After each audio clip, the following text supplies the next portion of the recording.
तो इस वीडियो में आपको बताऊंगा कि नाहर स्पिनिंग का चार्ट अभी कैसा लग रहा है यहाँ पे। इसमें कुछ मेरे पास फंडामेंटल रिपोर्ट्स भी हैं जो मैं आपके साथ शेयर करूँगा, और हम चार्ट में देखेंगे कैसा लग रहा है। मैंने रिसेंटली यहाँ पे इसको अपने व्हाट्सएप ग्रुप पे भी दिया था बाय करने के लिए, और मेरे अकाउंट में कुछ शेयर्स पड़े हुए हैं। तो मैं आपको proper stop loss, proper entry exit, उसके लॉजिक्स में इसमें आपको दिखाऊंगा। तो अगर हम मंथली टाइम फ्रेम पे इसको चेक करें ये स्टॉक को, तो जैसे ही एक बार यहाँ से 2021 से जो एक अपमूव चालू हुआ था, उसके बाद आप देखेंगे कंटिन्यूसली ग्रीन कैंडल्स बन रहे हैं यहाँ पे। यहाँ तक कहीं भी पॉज नहीं लिया। फिर ये जो रेड कैंडल्स बना यहाँ पे, एक रेड कैंडल यहाँ, एक रेड कैंडल यहाँ, मंथली टाइम फ्रेम पे। तो ये जो दो रेड कैंडल बने हैं, सेलिंग के कैंडल्स नहीं है, ये बाइंग के कैंडल्स है। क्योंकि अगर आप देखेंगे तो यहाँ पे हायर हाई और हायर लो लगा है, फिर यहाँ पे एक हायर हाई लगा है, फिर एक हायर लो लगा है, फिर एक हायर हाई लगा है। तो जब तक हायर हाई और हायर लो का जब तक पैटर्न चेंज नहीं होता है, तब तक ये जो बीच के सारे रेड कैंडल्स होते हैं, ये रेड कैंडल्स सेलिंग के कैंडल्स नहीं होते हैं, बाइंग के कैंडल्स होते हैं। बेसिकली कुछ लोग आके यहाँ पर अपना प्रॉफिट बुक करते हैं, फिर दूसरे कुछ प्लेयर्स होते हैं जो यहाँ पर एंटर करते हैं। इसको बेसिकली यहाँ पे बड़े प्लेयर्स एक्सचेंज ऑफ हैंड्स भी करते हैं। तो जब तक ये रेड कैंडल्स के लो डिफेंड हो रहे हैं, तब तक ये बाई ट्रेंड में ही रहेगा। अगर हम इसको वीकली टाइम फ्रेम पे अब चेक करें, तो आप वीकली टाइम फ्रेम पे देखेंगे कि यहाँ पे कंसोलिडेशंस हो रहे हैं स्टॉक में। अगर आप यहाँ पे देखेंगे तो एक छोटा सा कंसोलिडेशन हुआ, ये एक अपमूव हुआ, ये कंसोलिडेशन, और फिर यहाँ पे ब्रेकआउट हुआ, फिर यहाँ पे कंसोलिडेशन हुआ, फिर यहाँ पे एक ब्रेकआउट हुआ, फिर यहाँ पे एक कंसोलिडेशन, और अभी फिर एक ब्रेकआउट होने का यहाँ पे ट्राई कर रहा है। बेसिकली इस कैंडल के साथ यहाँ पे ब्रेकआउट हुआ है, और अभी थोड़ा हमको कंटिन्यूशन देखने के लिए मिल सकता है, एक रीटेस्ट और फिर एक कंटिन्यूशन मिल सकता है हमको यहाँ पे। तो हम डेली टाइम फ्रेम पे भी चेक करेंगे। तो अगर हम इसको वन डे टाइम फ्रेम पे देखें, तो आपको ये अप ट्रेंड कंटिन्यूस समझ में आएगा। अगर आप देखेंगे जो हायर लो लग रहे हैं, जैसे ये लो लगा, ये लो नेक्स्ट टाइम डिफेंड हुआ, इसके नीचे ट्रेडिंग के लिए मार्केट आया नहीं। फिर ये जो नेक्स्ट लो लगा, ये भी डिफेंड हुआ, इसके नीचे और मार्केट ट्रेडिंग के लिए आया नहीं। फिर ये जो नेक्स्ट हायर लो लगा, ये भी डिफेंड हुआ, ये भी डिफेंड हुआ अभी तक। तो जब तक ये हायर लो डिफेंड हो रहे हैं यहाँ से, जब तक ये ऐसे हायर लो डिफेंड हो रहे हैं, तब तक स्टॉक अप ट्रेंड में ही है। अभी अगर आप देखेंगे यहाँ पे रिसेंटली एक ब्रेकआउट हुआ था, मैं थोड़ा जूम इन करके दिखा देता हूँ ये। तो ये कैंडल में जो एक ब्रेकआउट हुआ था, अभी ये कैंडल एक स्ट्रॉन्ग बाइंग कैंडल है, क्योंकि स्टॉक ऊपर खुला, यहाँ से गैप अप हुआ, गैप अप खुल के सेलिंग प्रेशर में नीचे आया, और फिर बाइंग प्रेशर में ऊपर जाके ऊपर ही क्लोज दिया। तो ये एक कैंडल बहुत अच्छा बाइंग का कैंडल, अगर आप देखेंगे यहाँ पे वॉल्यूम भी बहुत अच्छा आया है।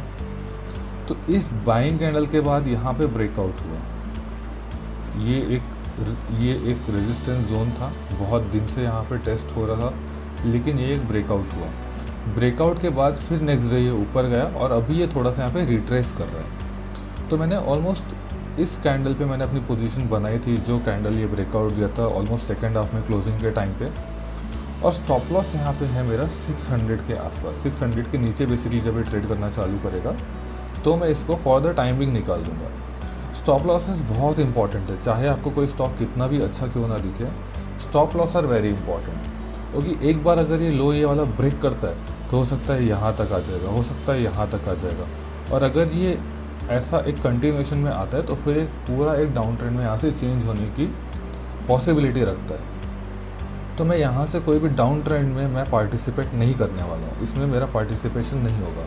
मैं पार्टिसिपेट करूँगा सिर्फ और सिर्फ अप ट्रेंड में। तो जब तक ये यहाँ पे रिट्रेस करके ऊपर जा रहा है, तब तक मैं स्टॉक में पार्टिसिपेट करूँगा। अगर ये यहाँ पे 600 के नीचे अगर एक 15 मिनट का कैंडल क्लोज कर देता है, तो मैं इस स्टॉक में से पहले अपना स्टॉप लॉस देके एग्जिट कर जाऊँगा। अब बाद में चेक करूँगा, अगर मेरे को कोई अपॉर्चुनिटी बाद में मिल रही होगी तो मैं फिर से एंटर करूँगा।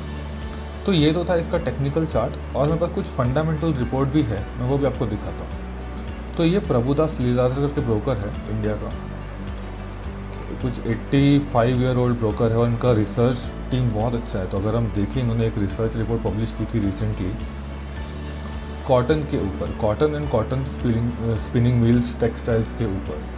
तो अगर आप देखें यहाँ पे एक पाई चार्ट है ये वाला, तो इस रिपोर्ट के हिसाब से इंडिया वर्ल्ड का सबसे बड़ा कॉटन का प्रोड्यूसर है, इंडिया के बाद चाइना का नंबर आता है।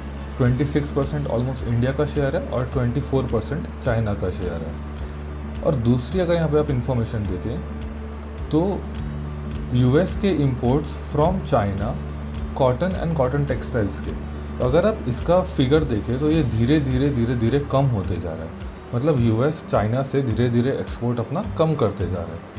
और अगर आप यहाँ पे एक और इन्फॉर्मेशन देखें जो कि इंडिया के एक्सपोर्ट के बारे में है, तो इंडिया का टॉप 5 आइटम्स के अंदर कॉटन फर्स्ट नंबर में आ रहा है, जो बांग्लादेश का एक्सपोर्ट था इंडिया का।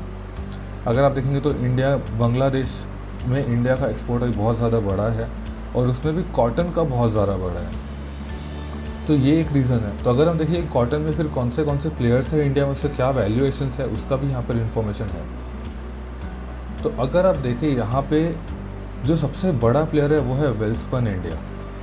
वेल्सपन इंडिया 7130 CR का इनका 9 मंथ का सेल है और ऑलमोस्ट 18 का इनका पैट है, पैट का पी।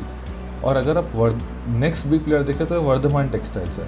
वर्धमान टेक्सटाइल्स का भी ऑलमोस्ट सेम सेल है, लेकिन इसका अगर आप पी देखेंगे तो बहुत ज़्यादा अट्रैक्टिव है as compare to Welspun India.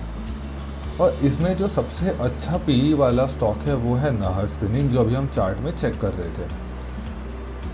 इनका सेल ऑलमोस्ट 2600 करोड़ है और पी 4 टाइम्स है। तो ये मुझे चार्ट में तो अच्छा लगा ही, साथ में ये भी अपने पास एक रिपोर्ट था, तो ये दोनों में मुझे कंफर्मेशन दिया था बाइंग करने का। इसका मतलब ये नहीं है कि मैं इसको बाय करके छोड़ दूंगा, मैं इसमें एक स्टॉप लॉस लगा के रखूँगा। अगर मेरा स्टॉप लॉस हिट होगा तो मैं पहले इसमें से एग्जिट करूँगा। अगर हम ट्राइडेंट का स्टॉक देखेंगे तो इसने रिसेंटली एक बहुत अच्छा अपमूव दिया है। ये कुछ फ्यू पैसे का स्टॉक था जो अभी बहुत मल्टी बैगर बन गया ऑलमोस्ट, लेकिन इसका अगर आप पी देखेंगे तो 36 टाइम्स पी है, बहुत ज़्यादा एक्सपेंसिव है। अगर आप इंडस्ट्री वाइड अगर आप पी देखेंगे तो ये बहुत ज़्यादा एक्सपेंसिव है। तो ठीक, तो ये मेरे 2 रीज़न थे नाहर स्पिनिंग को बाय करने के लिए। तो मैंने आपको नाहर स्पिनिंग का बाय का मेरा लेवल बताया, मैंने आपको स्टॉप लॉस मेरा बताया, और मेरा टारगेट कुछ भी हो सकता है। अभी अगर यहाँ से ब्रेकआउट देगा एक कंसोलिडेशन करके तो फिर मेरा टारगेट बहुत ऊपर रहेगा, लेकिन मेरा स्टॉप लॉस अभी फिक्स है। अगर 600 के नीचे यहाँ से आता है तो मैं इसको कट कर दूंगा पहले। तो अगर आपको किसी भी स्टॉक का एनालिसिस चाहिए ऐसा, तो आप उसको कमेंट बॉक्स में डाल देना, मैं ट्राई करूँगा उसका एनालिसिस लेके आने के लिए। Thank you.